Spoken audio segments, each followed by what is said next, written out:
Olá, sejam muito bem-vindos ao segundo episódio da primeira temporada do podcast De Papo com a Fono. E para quem não teve a oportunidade de ouvir o primeiro, vale a pena conferir. Nele, eu falo um pouquinho das áreas de atuação da fonoaudiologia, bem como dos teleatendimentos neste momento de pandemia e também das parcerias entre os profissionais. Eu sou a fonoaudióloga Viviane Rimes, especialista em linguagem, atuo diretamente com o público infantil, com questões de fala, aprendizagem, linguagem, bem como os adultos que precisam de orientações nas áreas de voz e amamentação. Sim, é isso mesmo, amamentação. Eu sou uma das coautoras do livro Psicologia e Saúde da Mulher 2, que será lançado ainda neste primeiro semestre de 2021. E o meu capítulo é sobre a importância da fonoaudiologia na amamentação.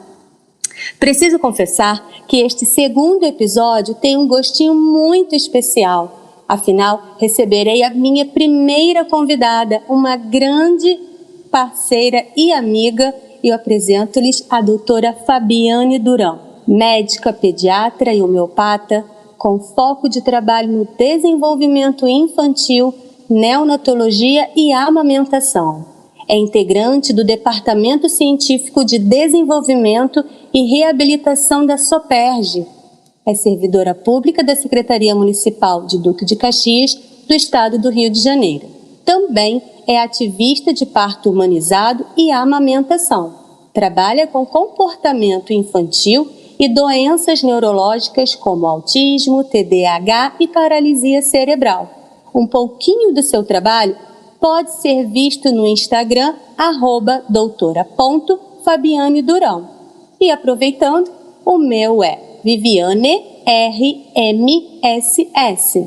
Obrigada por aceitar o meu convite. Chega mais, Fabi. Vamos bater um papo sobre esta linda área da medicina e integrar com a minha área de atuação. Oi, Vivi, prazer imenso poder participar desse seu novo trabalho com o podcast para levar mais informação de qualidade para as pessoas. Parabéns. Imagina, sou eu quem precisa agradecer por toda a sua disponibilidade em nos ajudar no que considero ser uma prestação de serviços. Afinal, estamos aqui para isso, não é mesmo? Bem, eu já ouvi muitas vezes esta pergunta: por que a pediatria encaminha as crianças para a fonoaudiologia? Ou, em alguns casos, por que tal profissional pediatra não encaminhou antes? E este será o tema do nosso encontro. Nós sabemos que a pediatria está presente na vida dos bebês desde que nascem. Mas sabemos que principalmente as mãezinhas de primeira viagem precisam de um aporte antes do nascimento do filho, até mesmo por conta de tantos pitacos da sociedade, tentando ajudar, claro, mas que por vezes acabam deixando a puérpera mais confusa. Há um trabalho específico da pediatria ainda no período gestacional, doutora Fabiane? Sim, Vivi. O pediatra também faz consulta de pré-natal para essa gestante que será uma futura mamãe. Nessa consulta, eu abordo não só as questões ligadas ao parto, como as expectativas maternas, a hora de ouro, os procedimentos que são realizados nos momentos iniciais da vida do bebê, os testes que são feitos ainda na maternidade e os primeiros dias de vida da criança. Falando nos testes realizados na maternidade, temos o teste da orelhinha, que também é chamado de emissão otoacústica, e o teste da linguinha, que são realizados pelo fonoaudiólogo. Resumidamente, eles servem para avaliar se a criança consegue ouvir e ter a chance de ter uma amamentação de sucesso, além de vários outros objetivos que também podemos alcançar com esses testes. Nessa consulta, doutora Fabiane, já seria possível introduzir a fonoaudiologia às famílias, né, por dois motivos de extrema importância, como você falou acima, que é o teste da orelhinha e o teste da linguinha. Então, às vezes, nas consultas de pré-natal, as mães já vão saber que os filhos vão realizar esses testes ainda na maternidade, porque é um direito do bebê. O teste da orelhinha, por exemplo, é o primeiro contato do bebê com o fonoaudiólogo. É a lei, é uma lei federal, 12.303/2010. Esse teste da orelhinha, ele pode ser realizado na maternidade, mas ele também pode ser realizado em domicílio ou no consultório dias depois da alta. Isso varia muito de família para família, né? Tem as individualidades.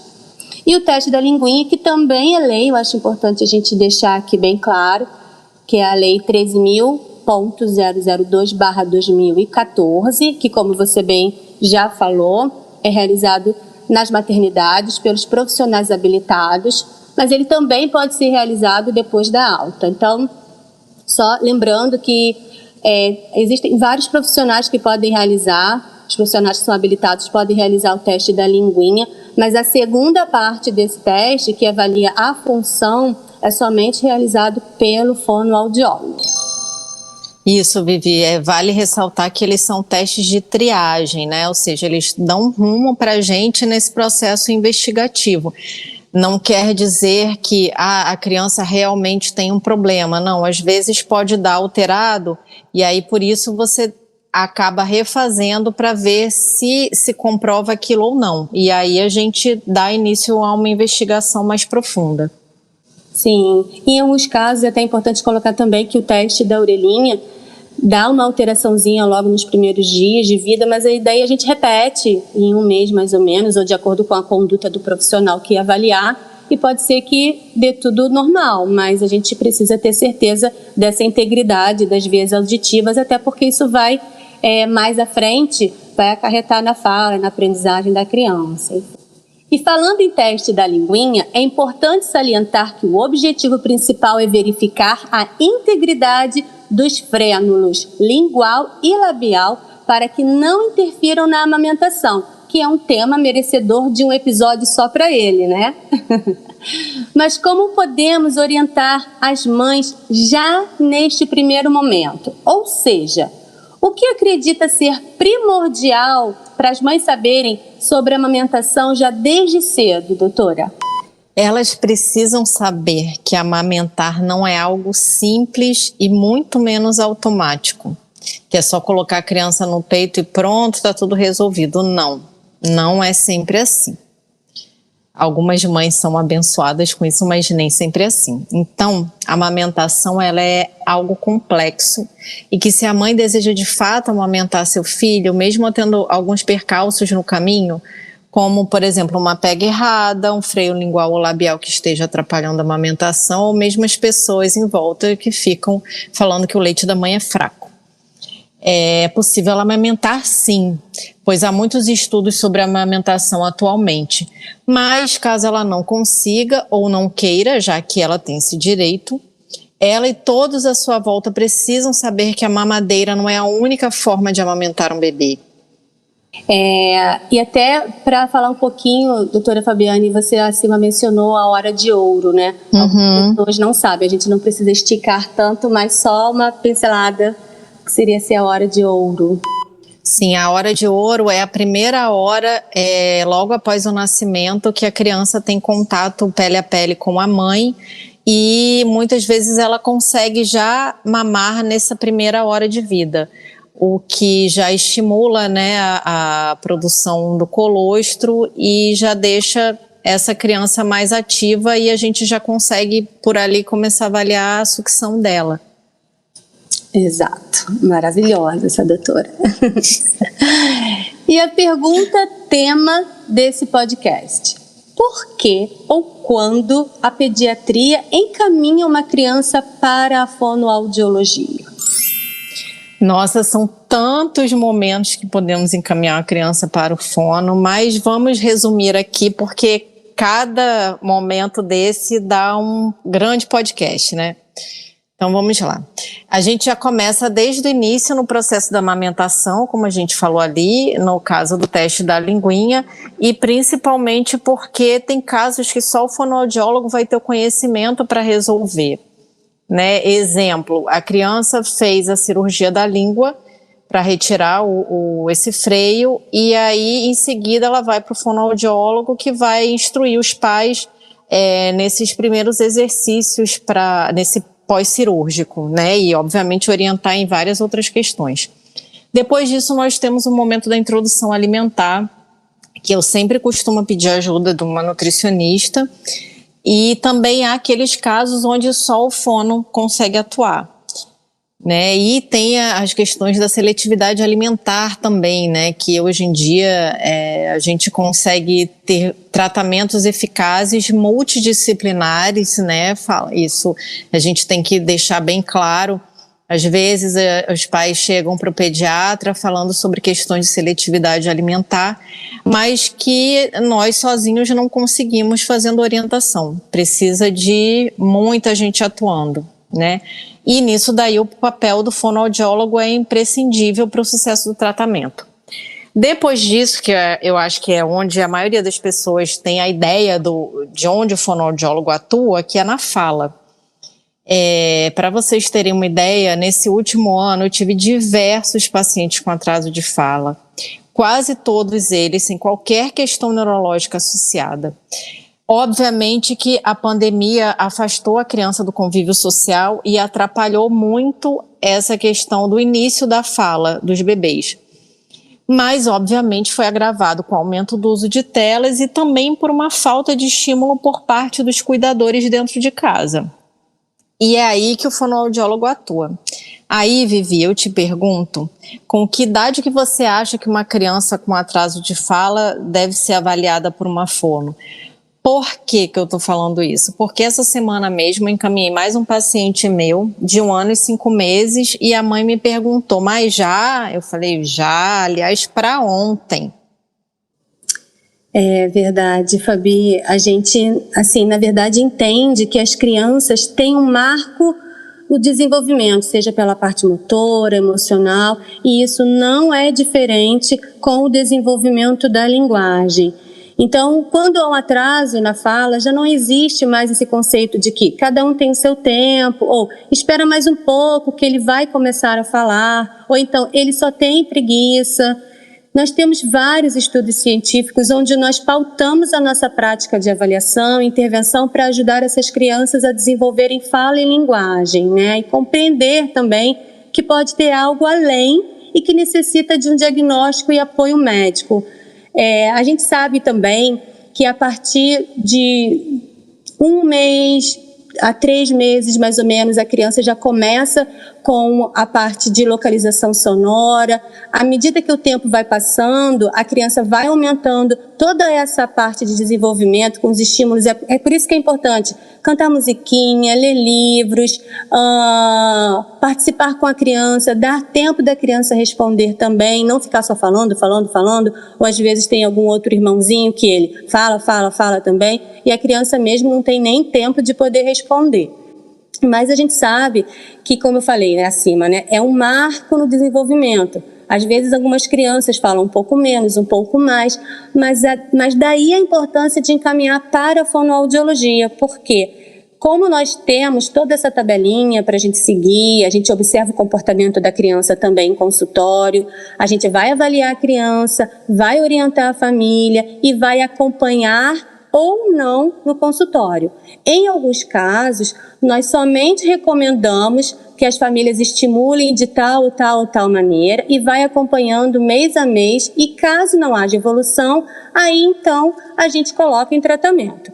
Mas é importante também colocar que há um programa específico de estimulação para bebês, no qual eu sou habilitada para poder fazer. Então, é uma avaliação muito específica, sabe, doutora Fabiane? A gente aqui está falando de uma forma muito superficial.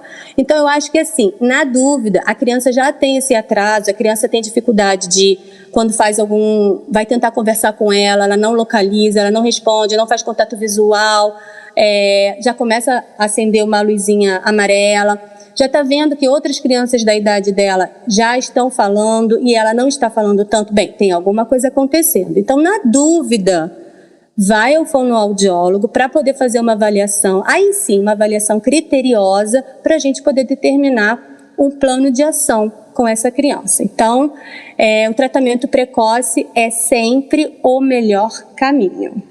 Isso mesmo. Pensando nisso, então, como você costuma trocar com as fonos? Ou seja, como que é o seu trabalho, essa parceria quando há um paciente que está em acompanhamento fonoaudiológico? Sim, porque, doutora Fabiane, tem esse diferencial, né? Ela realmente entende e integra as áreas da saúde em prol dos seus pequeninos. Com certeza, Vivi. Até porque o trabalho em conjunto, ele é em prol do benefício do paciente. Quem mais ganha é ele e a família. Mas a gente, obviamente, também aprende tanto umas com as outras, né? E muitas vezes o terapeuta da criança entra em contato comigo e aí a gente vai falando da criança, isso vai se tornando uma rotina tão bacana, tão agradável, que acabamos nos tornando amigos e isso vai facilitando cada vez mais essa troca em benefício do paciente. Às vezes eu também procuro o terapeuta, né? Como aconteceu essa semana, por exemplo, que uma mãe me disse quem eram os terapeutas do filho e eu conhecia quase todos. E a mãe ficou super feliz e eu também. E assim a gente vai crescendo nos contatos, né, com os terapeutas e sempre trocando bastante, né? Eles sempre me trazem o que eles estão vendo da criança e eu falo também qual a minha perspectiva de tratamento e a gente vai alinhando exatamente para um tratamento mais eficaz, mais rápido e evolutivo desse paciente. Querida Fabi, né? Nós nos conhecemos num curso de seletividade alimentar. Nós falamos um pouquinho. Essa semana não, tem 15 dias mais ou menos, eu recebi até um paciente de uma terapeuta ocupacional. Olha a importância da integração entre as áreas. Ela fez todo o trabalho, a criança tinha seletividade alimentar e ela falou para a família, olha, eu posso ir até aqui. A partir de agora é com a fonoaudióloga. Então, essa criança já começou o trabalho comigo, o trabalho é muito lúdico, né? Lógico que a gente já não começa colocando a criança para comer, não é nada disso, tem toda uma hierarquia de trabalho. E assim, nesse curso de seletividade alimentar, onde nós nos conhecemos, a grande maioria dos alunos era de fonoaudiólogos, tanto ministrando o curso quanto se aperfeiçoando. E lá estava você, Fabi, sempre pensando em integrar as áreas mais uma vez. Eu preciso dizer que a minha admiração por você começou aí. Muitas vezes, nós terapeutas precisamos de um apoio médico, sabe? Seja para fechar um diagnóstico importante ou mesmo para que as famílias compreendam e acreditem no nosso trabalho. Afinal, a pediatria, como dissemos lá no início, já faz parte da vida da criança desde a vida intrauterina, com o acompanhamento no pré-natal. Então, só tenho a agradecer pelo apoio e respeito que tem pela fonoaudiologia, bem como pela amizade e parceria também na equipe Educar e Saúde, onde, juntamente com mais 2 profissionais queridas, realizamos em 2020 um simpósio online sobre educação e saúde em prol da inclusão. Mais uma vez, você aí, integrando todas as áreas de atuação. Meu muito, muito obrigada. Eu que te agradeço, Vivi, mais uma vez por essa oportunidade da gente poder levar mais informação às pessoas, da gente poder integrar mais ainda as áreas, como você reforçou bem. Pois, como disse uma amiga minha também, a Thaís Arcanjo, que ela é enfermeira e consultora de amamentação, também trabalha junto comigo. Maravilhosa. Maravilhosa, é. Quando as gestantes perguntam o que comprar para o enxoval do bebê, ela fez uma frase que eu achei perfeita. O conhecimento é o item mais importante do seu enxoval. E é por isso que quanto mais informação de qualidade a gente puder espalhar para essas mamães, esses papais, mais podemos ter a esperança de um mundo melhor para todos nós, né? Então, vamos pensar no que a gente quer para o enxoval do nosso filho da vida, né? Enxoval da vida.